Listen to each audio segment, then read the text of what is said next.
Привет, мои маленькие любители кайтинга, и мы в Крыму в Межводном. Люди здесь задолбались настолько кататься, потому что Запад дует 2 недели подряд, что мы здесь одни, И сейчас снимем тест, как раз продолжение косячного момента с планкой Norse. Мы сейчас все настроили, это сделать наконец-то честное сравнение Duaton Evo 25 года и Norse Ridge 25 года. Кайты накачаны, в 11 размере оба. Опять же, про них все знают. Быстро пробежимся по основным их отличиям. 4 точки крепления на Norse, 6 точек крепления центральных строп на Дуатоне. Форма у Дуатона более открытая, вытянутая. У Norse более подзакрытая, такая Т-образная, но уже уши они делают более такими острыми, загнутыми, но все равно он еще ощущается пошире, такой ковшеобразный. Настройки у нас будут стоять на быстрых Norse, на средних Duaton, собственно, то, что обычно большинство катает. Толщина переднего баллона у Duaton поменьше, у Norse побольше. Материал у Norse NMAX 2 типа полегче должен быть. У Дуатона обычный докрон. Выиграет ли от этого Norse, непонятно. Планки. Дуатоновская планка 25 года, типа большая, которую они вернули. Big Air, у нее новые, тут немножко про изменения. Новый грипп. Кстати, получше, мне больше нравится. Как будто оплетка не должна так быстро разлетаться, как на... Хотя, не знаю, то же самое вроде бы с виду, но по ощущениям чуть пожестче. Из основного здесь кольцо стоит, вот здесь, на расхождении, а не дистрибьютор пластиковый. По идее, ни на что не должно влиять, как будто бы, но, возможно, оно жестче закреплено. Мне нравится, я даже Харлем катаю сейчас, чтобы не переставлять стропы, потому что у меня одна планка на Харлеме. Я катаюсь с дуатоновской планкой, прикольно, стропы пожестче. Норсовая планка Pro Bar 22 метра. Тут как бы все ее уже знают, ничего нового, собственно, более-менее нормальные стропы, и оказывается, они не вытянулись, это я накосячил в прошлый раз, так что, несмотря даже на лупцы, планка до сих пор, в отличие от ее предыдущей версии, то есть обычной планки, не так сильно растягиваются или вообще не растягиваются. То есть у меня нет вопросов к дуатоновским стропам давно уже, а к этим, видимо, тоже уже нет, но она и не так часто использовалась. Так вот, мы в Межводном сейчас все стараемся сделать компактно. Катну на 2 кайтах. Я один буду, не с кем здесь снимать. И расскажу по каждому кайту. И вот у нас нарисовался еще один тестировщик. Буквально вот здесь никого не было, и вот все приехали. Как тебя зовут? Влад. Прекрасно. Влад наш, возможно, подписчик даже. Даже лайкер. Все, отлично. Спасибо тебе большое за то, что смотришь и лайкаешь. Я скажу, как всегда, второй, чтобы не сбить Влада в данном случае. Сначала Влад прокатился на Дуатоне, потом на Риче. В любой последовательности просто свои мысли. Эвик, что пока не забыл, он первый был. Давай. Ну, Эвик понятнее, он как бы у меня тоже сейчас основной, но это ладно. У Влада Evo SLS 25 года основной кайт, а до этого был? До этого бандит F1. Понял, то есть ты только перешел на Duaton? Да, я понял, то есть у тебя это как бы... Не, ну там дайсы в линейке были маленькие. Но это не то, мы говорим про вот эту форму Дельта. Да, Дельта трешка, вот первая нормальная трешка. Прикольно. То есть получается, у тебя супер прикатки к ним нету? Нет. Это тоже для тебя как бы такой новый шейп. Окей, да, давай тогда про Evo. Evo, он медленнее, чем моя SLS, но не критично, то есть он зато прогнозируемый. Если ты где-то там что-то залип, планку не вернул, еще что-то, у тебя еще какое-то время есть. Плюс у него, мне понравилось, у него очень ровная тяга там при заходе на прыжок, она ощутимая, планочка такая тяжелая, без бешеного бандита, который тебя срывает, если ты где-то ошибся. И очень прикольный, равномерный вот по всему расстоянию. Это вот ап, поддержка, посадка. Прям вот равномерно, очень хорошо держит. Попробовал что-то вроде там транзишена сделать. Повисел, но дольше, чем я ожидал висеть. Там, очень понравился. По речу, может быть? По речу, речь после этого, первое, что бросилось, ну, лично мне, планка вообще легкая. Но, На рече легкая. Да, она как будто он резиновый, как будто вот такой плюшевый мишка. Не знаю, форма явно у него другая, он какой-то более такой... Цешный чуть-чуть. Цешный. Он мне, знаешь, чем напомнил? Вот в рулежке чем-то напомнил Дайс, если бы у него была легкая планка. Ну, да, это он, опять же, чуть подзакрыт и чуть-чуть пошире, чем Эва, да. Да, такой пухляж, он тебя выдергивает. Ну, если дать ему газу, он тебя выдернет нормально. Как на цешках, нужно попасть вот в этот тайминг, потому что на дуатоне и Эва попасть в тайминг намного проще. То есть ты можешь... ну там ровно, там от и до, как бы попадай. Это... А тут нужно прям вот именно хорошенечко вверх его послать, резануться, и тогда он тебе даст. Ну, я предположу, что он примерно так же будет и опускать побыстрее. Да, вот, так и есть. Побыстрее опускать. В общем, прикольная игрушка. Я после, вспомнил со слезами Dice 10. Она также хорошо вытягивает, также хорошо бросает тебя вниз. Вот, но вот эта вот немножечко резиновость, ну, не знаю, я вышел на нем пораньше, если честно, с воды. Хорошо. Мое мнение, вот если тебе интересно, тоже можешь послушать. Конечно. И посмотрю потом еще. Супер. Я сначала вышел на рече, правильно ведь? Ксюша, на рече я вышел? На желтом я был сначала? Да, я уже забыл. Я был сначала на рече, чтобы как раз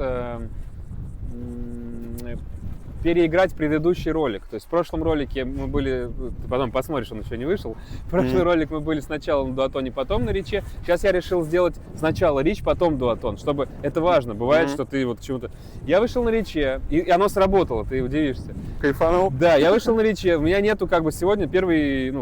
кайт в день, да, то есть у меня 22 стропы, и мне нужно привыкать к разной длине строп, то есть у меня только вот этот вот с нуля кайт. Я на нем, и он быстрый в лупах, то есть на там обычном докроне 11 размера я лупить не буду. Здесь я, там на видео будет, что-то там полупил, естественно, не в поддержку, просто в пауэр, поделал какой-то 2 фронта в блайнд, поделал какие-то слайды, все неплохо, и... Да, нету такого вот свитспота большого, то есть он очень узкий, как ты правильно заметил, потому что это такая форма более закрытая, но это все ожидаемо. Но кайт, я его не боюсь, то есть я могу почти в любой ветер на нем и крутить, и зайти на вращение в блайнд, потому что когда кайт с большой тягой, ты идешь в блайнд, а он тебя тянет, это очень больно может быть. Что я ощущаю как раз и в обычном Эво. Я взял этот на 24-х стропах обычный Эво, и после этого я вышел как раз наоборот на нем раньше. Потому что он мне... я знаю, что у меня есть там этот драйв, и он зашибись будет как раз вот в сильный ветер, в любой ветер, меня на нем не страшно. А на докроновом Эво, да, он имеет потенциал такой подольше подержать, но на нем страшнее раньше наступает. Вот здесь чувство безопасности есть, он согласен? Как будто игрушечка такая, да, он тебя бережет. Да, есть такое, что на нем хочется дать больше. Да, то есть перформанса ты на нем можешь себе позволить больше дать. Понятно, что умеючи на вот этих там Эво можно тоже дать, но как будто бы я сейчас бы пошел на нем кататься, ну честно. А в предыдущем ролике у нас был наоборот, у нас там еще косяк с планкой был, но да ладно. Так вот, уже 3 ролика с речом, и каждый раз разное, то есть очень сильно зависит от того, кто, что нужно и так далее. Например, по поводу давления на планке, прикинь, у меня наоборот все. У меня на этом было давление на планке больше, да, а на этом меньше. На Эво у меня планка, я сейчас объясню, что я имею в виду. Когда кайт висит, у меня планка довольно легкая.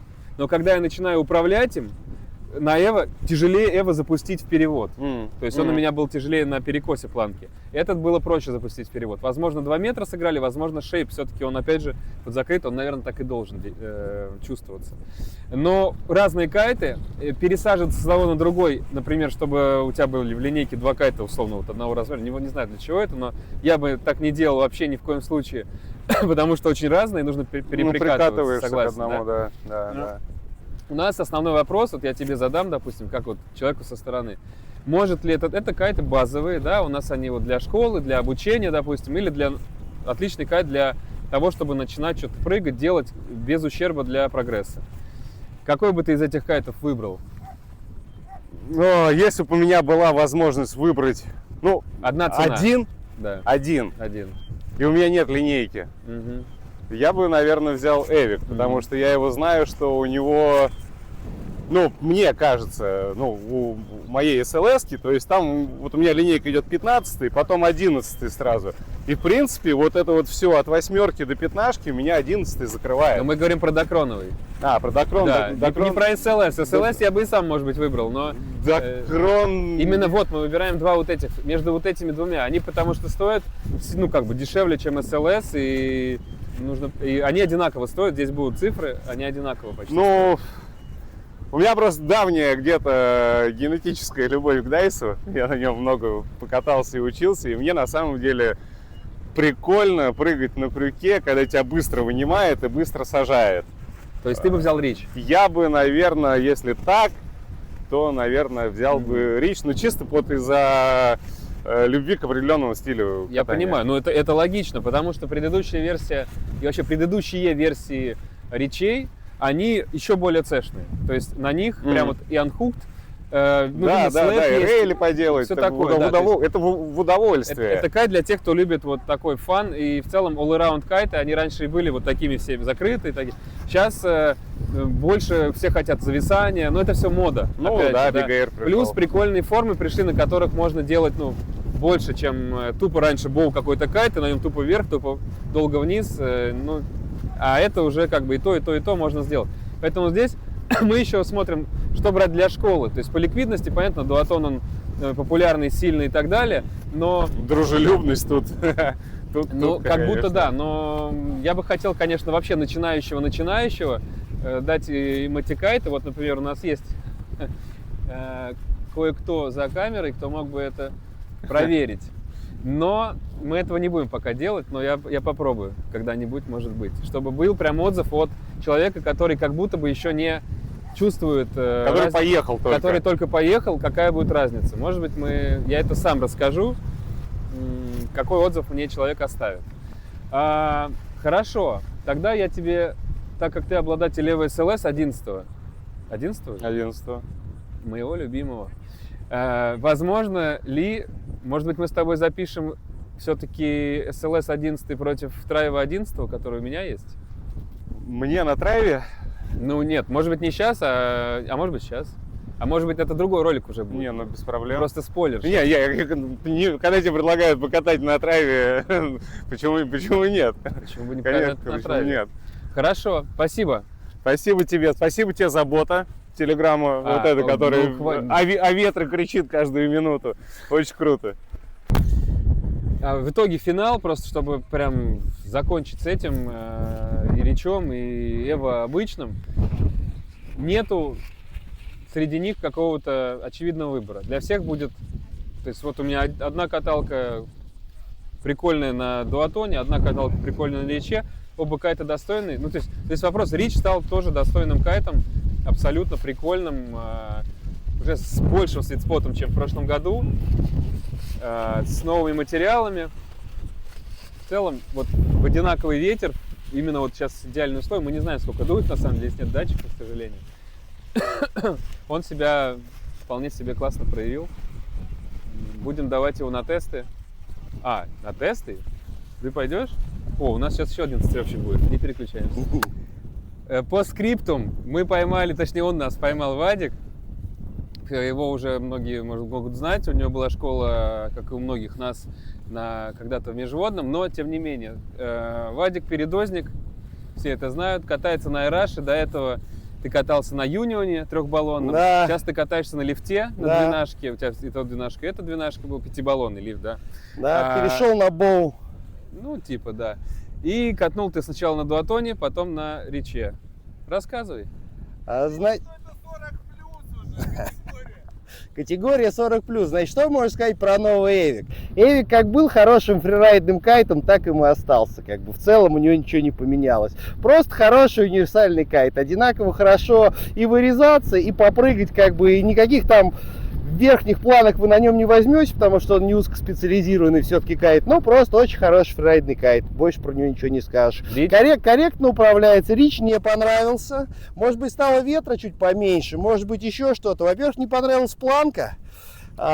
Тугая какая-то идет, она цепляется, понимаешь, отдаешь, и она цепляется. При перекосах? Не, за Из-за счет двух этих? Да, за счет того, что толстая силовая стропа, убранная в толстую оплетку, у тебя достаточно тяжело отходит планка. Если чуть ветра не хватает, то тебе надо планку отдавать самому с усилием. Как бы, ну, не очень удобно. Окей. Вопрос привычки, возможно, но дело такое. Смазать.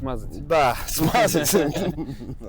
Ну как без этого? Значит, сам Рич как-то не очень понравился. Ну, себе бы не взял. Какой-то такой недоэвик. Чуть-чуть хуже во всем, чем Эвик. Ага. В твоих как бы задачах, да, он тебе ты любишь высоко попрыгать. Но есть... Эвик был быстрее в плане набора скорости. Эвик выше пулял. Это да, выше. Все как бы. Скажи, вот я с тобой больше хочу поговорить. Тут вопрос мой стоит в том, ты как хозяин школы, да, и понимаешь, что вот ты покупаешь кайты, на них хочешь обучать, например, потом их хочешь, чтобы там на них катали, чтобы они могли перформанс какой-то дать. То есть такое все в одном. Вот Рич и Эва для школы, например. Тут для школы вопрос цены, друг мой. Одинаковая цена. Одинаковая цена? Тогда Эва, конечно. Эва продать гораздо проще на вторичном рынке. Это да, рынке. ликвидность, понятно. Ликвидно, да, прям. Да. Ну вот, по скриптам такой. Я ничего добавлять не буду, спасибо.